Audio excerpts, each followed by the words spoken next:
सोचो एक दिन आप नींद से उठते हो, पूरी धरती कांप रही है, आप डर के मारे अपने घर वालों को कांटेक्ट करने की कोशिश करते हो, आप उन्हें फोन लगाते हो लेकिन सारे नेटवर्क्स डाउन है।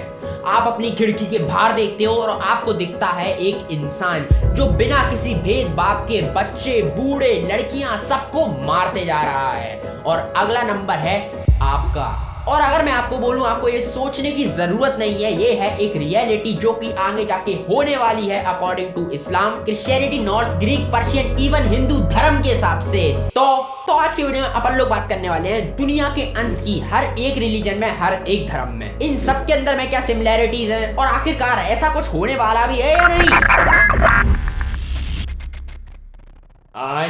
तो आज की कहानी की शुरुआत करने से पहले अपन सबको पता होना चाहिए एटलीस्ट कि आखिरकार अपोकलिप्स, जजमेंट डे, रैग्नारॉक आखिर है तो है क्या। तो ऑलमोस्ट हर रिलीजन के अंदर दुनिया खत्म होने का मेंशन है, बस नाम सभी के अंदर अलग अलग है लेकिन एंड सेम है और वो है बड़ा सेक्सी।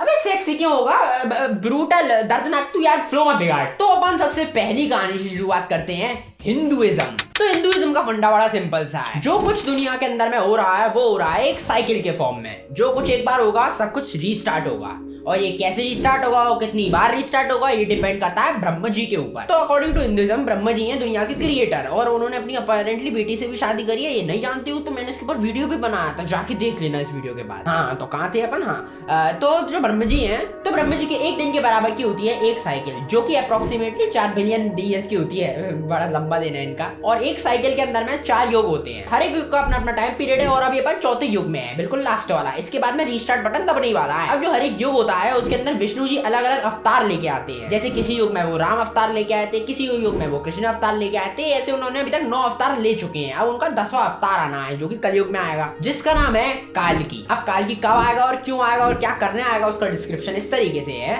जब पूरी दुनिया में हर कोई करप्ट हो चुका होगा, भगवान को हर कोई भूल चुका होगा, कोई धर्म के रास्ते पे नहीं चला करेगा, हर चीज करप्ट हो चुकी होगी, हर जगह करप्ट लोगों का बोलबाला होगा, तब दुनिया में जन्म लेंगे काल्की, अपने व्हाइट हॉर्स पे आएंगे और पूरी दुनिया को बुराई से खत्म करेंगे। बेसिकली रीस्टार्ट बटन दबा दिया जाएगा और फिर इसके बाद शुरुआत होगी वापस से सेम दुनिया की। फिर दुनिया खत्म नहीं होगी, बस रीस्टार्ट बटन दबा जाएगा, फिर वापस से सब चीजों की शुरुआत होगी। और इसी से मिलती जुलती अपनी नेक्स्ट कहानी पूरी दुनिया के सेकंड लार्जेस्ट रिलीजन के बारे में, इस्लाम। तो इस्लाम की कहानी के अंदर में दुनिया खत्म होने को जजमेंट डे नाम से रेफर करा गया। तो जजमेंट डे कब आएगा, जब पूरी दुनिया में हर कोई अल्लाह का नाम भूल चुका होगा। तो या तो सन मून को निगल लेगा या फिर इक्लिप्स होगा जिससे मून गायब हो जाएगा। माउंटेन्स और पत्थर ग्रेविटेशनल फोर्स के कारण में टूट के आसमान में उड़ने लगेंगे, पूरी दुनिया में अर्थक्वेक्स देखने मिलेंगे। तब दुनिया पे आएगा, या फिर कोई डिपिक्शन में एंटी क्राइस्ट से इसका वो करा गया है, और इन्हीं के साथ में आएगा एक मसायक फिगर यानी बेसिकली एक हीरो, और इन दोनों की लड़ाई होगी और इस लड़ाई के अंदर में पूरी दुनिया खत्म हो जाएगी। फिर अल्लाह पूरी दुनिया के सारे लोगों को रिजरेक्ट करेंगे और फिर जजमेंट पास किया जाएगा कि आखिरकार कौन जहन्नुम में जाएगा और कौन जन्नत में जाएगा। ऑलरेडी आप देख सकते हैं इसकी हिंदुइज्म से कितनी यार सिमिलैरिटी है कि सब लोग भूल चुके होंगे भगवान को वाले पार्ट को लेके। और ये मैं अपने मन से नहीं बोल रहा, ये आप लोग जाके पढ़ भी सकते हो। अल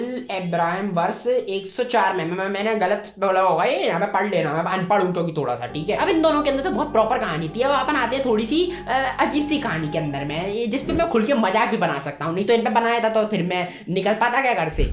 क्रिश्चियनिटी। तो अपनी क्रिश्चियनिटी की कहानी में अपोकलिप्स का नाम दिया गया है the end days. Very creative. तो इनके हिसाब से दुनिया का एंड तब होगा जब जीसस की होगी सेकंड कमिंग। अब उनकी सेकंड कमिंग कब होगी, वो हो चुकी है, होने वाली है, या कब आगे जाके होगी किसी को नहीं पता, ये उनको नहीं पता, ये अपन को नहीं पता, ये बस गॉड को पता है। तो ये क्यों होगी, वो यूजर सब के कारण पूरी दुनिया में करप्शन छा चुका होगा, हर तरफ बुरे लोग हो चुके होंगे, लोग फोर्स प्रॉफिट बना चुके होंगे। बेसिकली लोग जो भगवान बनने की एक्टिंग कर रहे हैं वो भगवान बन के घूम रहे होंगे। ऐसा तो कुछ देखने मिलता है आजकल। Basically apocalypse will be like, और बच्चों तुम्हारा कैसा चल रहा है, सब बेकार यार, सब करप्ट हो चुके, हाँ, हर कोई झूठ बोल रहा है, हाँ, लोग मेरे नाम पे झूठ फैला रहे हैं, हाँ, कोई दिक्कत नहीं, चलने दो, लड़कियों को इक्वल राइट्स मिल चुके हैं और गे लेस्बियन वगैरह सब कुछ एक्सेप्ट हो गया, सब इक्वल हैं। अबे जीसस जल्दी जा, रोक इन लोगों को, ये क्या कर रहे हैं, जल्दी जा। तो जब ऐसे यूजुअल काम हो चुके होंगे, बेसिकली पूरी दुनिया में बुराई छा चुकी है, मेरे ऐसे लोग छा चुके हैं, तो सन गायब हो जाएगा और अपना चांद हो जाएगा लाल रंग का, बिल्कुल इस्लाम की तरह। पूरी दुनिया में अर्थक्वेक्स देखने मिलेंगे, सितारे टूट के धरती पे आ गिरेंगे, और तब कहानी में एंट्री लेंगे जीसस जी अपने एंजल्स की आर्मी के साथ, और बुराई का सर्वनाश करते हुए मैं पूरी दुनिया का रीसेट बटन दबा। फिर वापस से वही वाला यूजुअल स्टफ होगा, भगवान दुनिया पे आएंगे, उनको सब लोगों को वापस से रिजरेक्ट करेंगे और फिर वापस से जजमेंट पास किया जाएगा कि कौन कहां पे जाएगा। लेकिन कहानी के अंदर ट्विस्ट है, यहाँ पे रीसेट बटन नहीं दबाया जाएगा। फिर जीसस दुनिया पे 1000 साल के लिए राज करेंगे, फिर उसके आगे कहानी नहीं एग्जिस्ट करती। अब मैं इस वाली कहानी को पर्सनली 2/10 देना पसंद करूंगा। पहली बात तो इसके अंदर मैं रीसेट बटन नहीं है, मैं ये कोई मजेदार कहानी नहीं लगी मेरे को।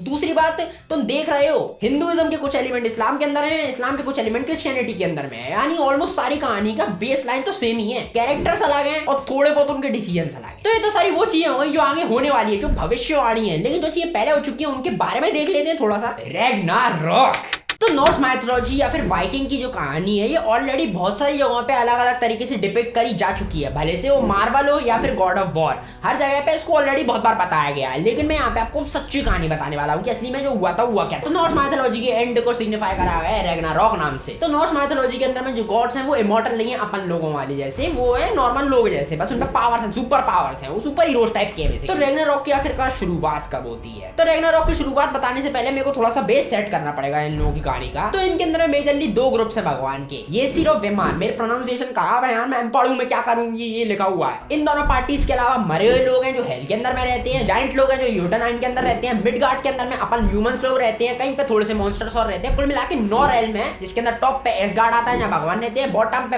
हेल है जहां पे कहते हैं सारे मरे हुए लोग आते हैं, बीच में मिडगार्ड है जहां अपन लोग आते हैं, और ये सबके बीच में योटनहाइम है जहां पे जाइंट्स आते हैं। ये मेनली 4 जगह है जहां पे ये पूरी कहानी टेक प्लेस करती है। तो जो जाइंट्स हैं उनको एसगार्ड के अंदर एंट्री बना है, लेकिन एक जाइंट है जिसकी एंट्री है जो कि है लोकी। लोकी है बकचोदी का राजा, लिटरली गॉड ऑफ मिस्चीफ है वो, मैं कैरीमिनाटी उसका ही भक्त है। तो लोकी बकचोदी में गॉड ऑफ विंटर को कर देता है ब्लाइंड, और वो कोई तीर मारती है जो कि जाके लगता है बॉल्डर होता है ओडन फ्रेयर का बेटा। ओडन फ्रेयर बेसिकली मान लो शिव जी और पार्वती जी के बेटे गणेश जी को मार दिया उन्होंने, मजाक में वो भी। तो इसके कारण में उन दोनों की सटक जाती है, वो दोनों उसको बंद कर देते हैं पेड़ में ले जाकर। अब जो लोकी होता है वो काफी ज्यादा अलग ही मिजाज का इंसान है, उसने घोड़े से लेके पता नहीं किन किन के साथ में बच्चे कर रखे हैं। उसका घोड़ा बच्चा है, उसका कुत्ता बच्चा है, उसका सांप बच्चा है, उसके नॉर्मल बच्चे होते नहीं है, उसके 8 बच्चे हैं। तो इस इवेंट से किक ऑफ करता है रैग्नारोक। अब इसी के साथ में और भी बहुत सारे पॉइंट्स हैं जिनके कारण रैग्नारोक शुरू हुआ था, जो कि सबको बताना इंपॉर्टेंट नहीं है। ले देखिए वो जब शुरू होता है तब 3 रूस्टर्स होते हैं, और वो तीनों रूस्टर्स अलग अलग प्लेनों में जाके रैग्नारोक की अनाउंसमेंट करते हैं। फिर हेमडाल आता है, हेमडाल मान लो वहां का मैसेंजर टाइप का बंदा है, वो हर जगह देख सकता है, वो हर किसी को देख सकता है। तुम नहा रहे हो वो तुम्हें देख रहा है, वो तुम्हें देख सकता है। वो अपना शंख टाइप की चीज निकालता है, हॉर्न, और उसको बजाता है। ऐसा मैंने कहीं और भी देखा था किसी और चीज से भी पहले, सब कुछ कनेक्टेड है। और फिर शुरुआत होती है रैग्नारोक की। अब लड़ाई होगी तो होगी कहां पे? वो होगी यहाँ पे। तो पूरी दुनिया से सारे मॉन्स्टर, सारे भगवान, सारे मरे हुए लोगों को जिंदा करके लेके आया जाता है मिडगार्ड पे, अर्थ पे, और यहाँ पे लड़ाई लड़ी जाती है, क्योंकि अपन तो ऐसे ही बुद्धू है अपन लोगों को लड़ाई करनी है। अपन लोग कहाँ पे लड़ाई करें? मेरे यहाँ तो देखो नहीं कर सकते, बहुत गर्मी पड़ती है। मेरे यहाँ भी नहीं कर सकते, बहुत सर्दी पड़ती है। मुझे मत देखो यार, वो लास्ट टाइम तुमने लोकी को भेजा था, वो घोड़ा प्रेग्नेंट करके चले गए यार, तुम सब ये करने मेरे यहाँ पे आ जाते हो, गलत बात है। सच में करके चले गया था, मजाक नहीं कर रहा, सच में करके चली गया था। और ये पूरे लड़ाई बड़ाई के बाद में पूरी अर्थ डिस्ट्रॉय हो जाती है, सब कुछ खत्म हो जाता है, सारे गॉड्स मर जाते हैं, सब कोई हर कोई मर जाता है, और बचते हैं बस 2 लोग, और जो कि एडम और ईव नहीं है। वो इन दोनों का नाम कुछ और है, वो क्रिश्चियनिटी के अंदर में अलग है यहाँ, लेकिन कहानी सेम टू सेम है। फिर ये दोनों मिलकर पूरी दुनिया को वापस से रिपॉपुलेट करते हैं। सारी कहानियों के अंदर में हर एक चीज सिमिलर है, हीरो सिमिलर है, हीरोज की पावर सिमिलर है, क्या होगा सिमिलर है, क्यों होगा सिमिलर है, हर चीज के अंदर में सब कुछ सेम है। और मुझे नहीं पता उस समय पे यूट्यूबर्स हुआ करते थे क्या ये लोग लिखने वाले, लेकिन एक कहानी जिसने लिखी है वो सबने चेप रखी है। सुनने में कहानियां काफी इंटरेस्टिंग है, सुनो, मजे लो और आगे बढ़ो, लेकिन सच मुझे तो कुछ नहीं लगता है। तुम अपने ओपिनियंस कमेंट सेक्शन में जाके जरूर बताना यार, प्लीज कमेंट कर देना, वीडियो को थोड़ा तो चला दो प्लीज, और करना है तो ठीक, वरना कोई बात नहीं, क्योंकि ये है एक कहानी, एक बद्दी कहानी।